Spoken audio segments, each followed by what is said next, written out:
Hey, welcome to Picture This, where we look at pictures, illustrations, and object lessons to lead us to biblical truth. In this episode, it's Picture This, the railroad lantern, as we look at what it means to be restored to shine. This is part 2, where Jim Cates will walk us through the process of restoration of lanterns, his interest in them, what they're used for. Hey, thanks for joining with us in this episode. Be sure to go back, watch part number 1. Also hit like and subscribe, and you'll be updated on other videos. Motivational speaker, and I'm not an expert on lanterns, but it's something that a few years ago, I always worked in my shop at the farm and got to the point where there's lots of stuff that I can't do, but found something that I could actually work on sitting down at a bench and work at without too much stress. So that's how I kind of got into it a few years ago. I guess I found one at an auction one time and bought one and thought, oh, that's kind of neat, and fixed it up and thought, well, I'll keep my eye open for a few different ones. And they're very, a lot of people ask, and people actually call me and say, well, what's this lantern worth? And like I say, lanterns are like a dog's breakfast. They're anywhere. The same lantern that one guy wants $120 for, the next guy wants $20. So they're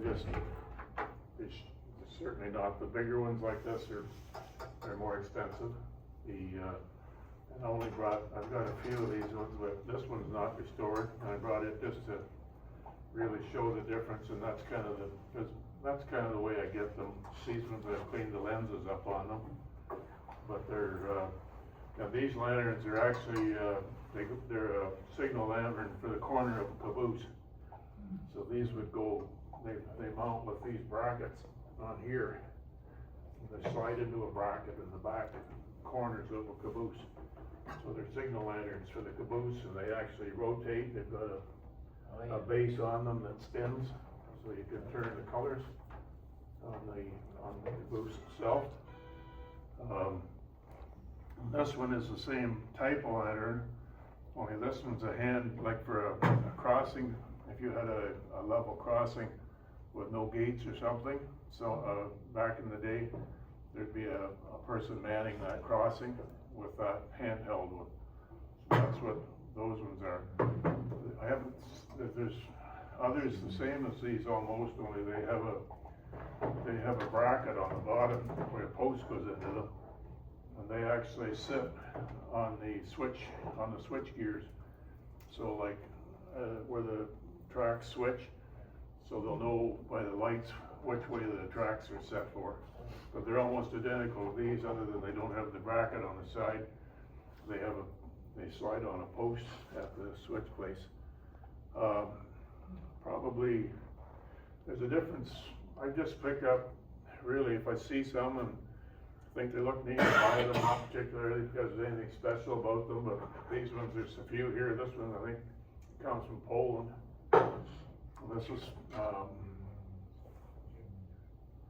Germany. That's from Germany. And I think this one's from Czechoslovakia. That one's Germany, I think. And the other thing I'll say is people classify a lot of lanterns and say, oh, it's a railroad lantern. They're not all specific railroad lanterns. You'll get lanterns like this, not a red one for sure, but you'll get lanterns like that might have been used in a warehouse or a barn, or even railroad related. Like you get one like that is going to be more, if there's construction going on the railroad, they'll have and the bigger base makes them sit better, so they'll sit like that. You've got, I brought some of these ones that haven't been restored just to kind of give you an idea of the different condition that I get them in. And once again, values, I watch Marketplace and a few things, and I know that I had an ad 6 months ago, maybe a year ago, and the person was in Forest, and I went and picked them up, and they had, this might have been one of them, but they were identical. That's actually a German one too, I think, yeah. But he had 2 of them like that for $20. So I thought, well, that's a pretty good deal. So I mean, you don't find them like that very often, but as you say, you get a wide range of what people want for them. These ones, this is just the jug that the kerosene would be carried in. These 2 lanterns here are caboose lanterns, and this one could be in a passenger car too.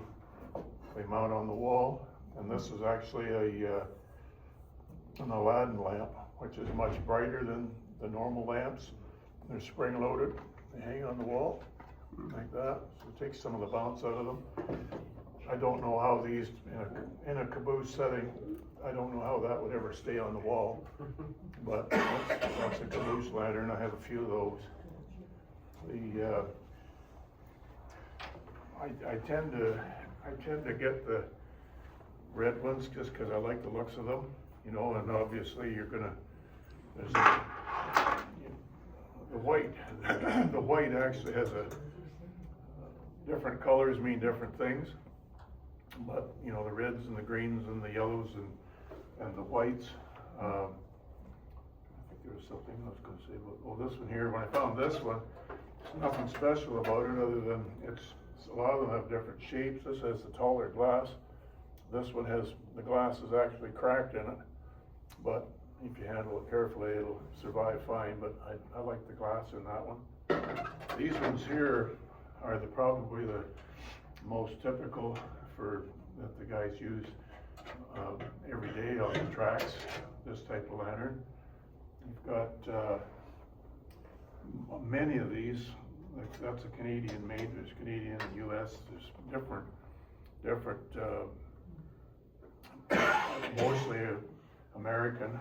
The thing that I find collecting them is some people want as many as they can from specific railroads. They'll collect a certain railroad, or they'll try to get a cross section of a whole lot of railroads. Canada, we've got CP and CNR, so there's not a wide range of Canadian ones. Americans have a lot wider range to collect from. So that's a CNR one. Some of them are CPR, but they're, and a lot of them too even have like a small railroad that would be a railroad between 2 areas. It's not a major railroad, but a lot of them have the same lanterns that are marked for their specific railroads. These ones, get them in different shapes. That one there, I took a picture of it, and you can't really see it from there. That's the bottom of that one. It had hundreds of holes in it. When I started with it.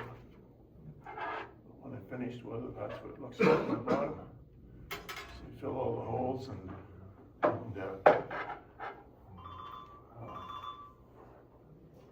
this one here is just this is actually a telegraph.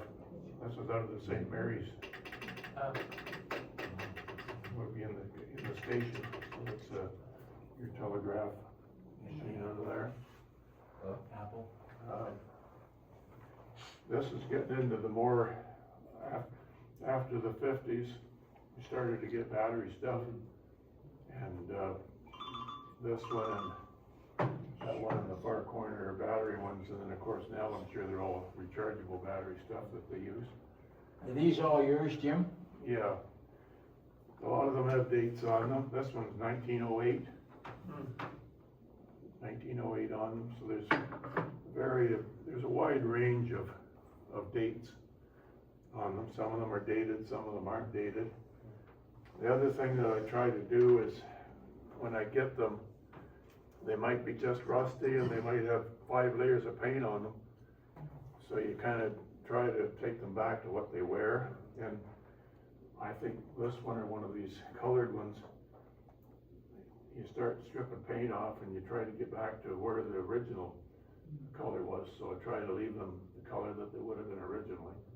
And this type of color would, might have been used in the rail yard for construction or something. They might have been, and the big base ones they don't tip over as easy as some of the smaller ones. Like this type, they're all handheld ones mainly.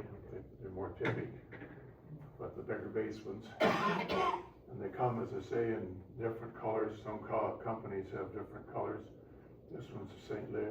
Louis, USA. And it's basically the same lantern as that one, only this is a little different globe than that one. It's pretty the same type of lantern with a big base on it. These ones there's a lot of this type around too. They're pretty popular, and they're just kind of a neat lantern.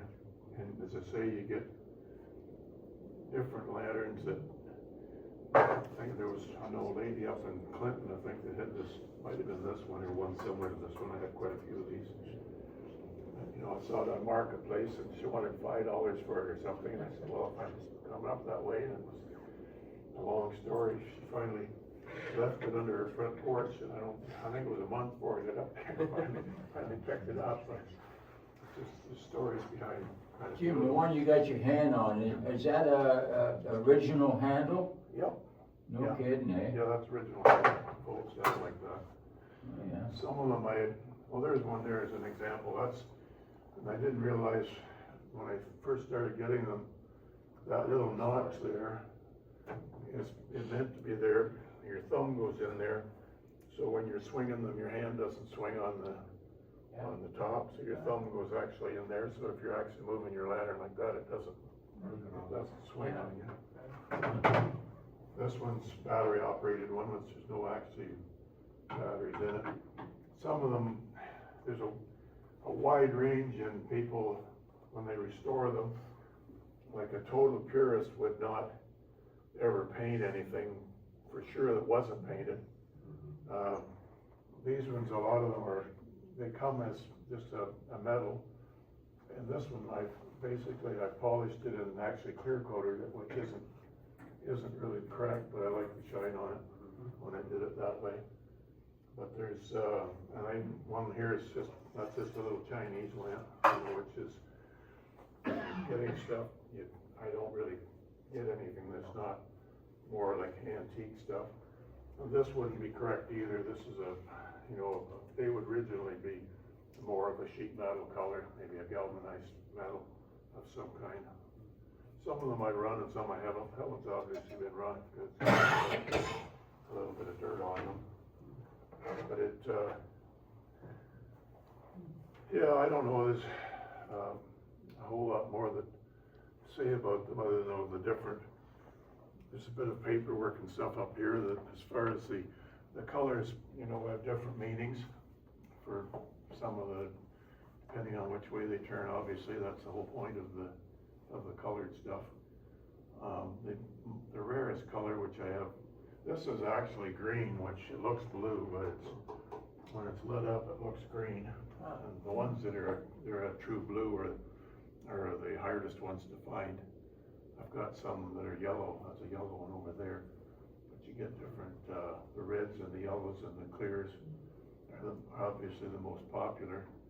But Well, special thanks to Jim Cates for his display and information regarding the Railroad Lantern. Be sure to hit like and subscribe, and also revisit part number 1 as we walk through Restored to Shine and what that looks like in the life of us as guys. God bless.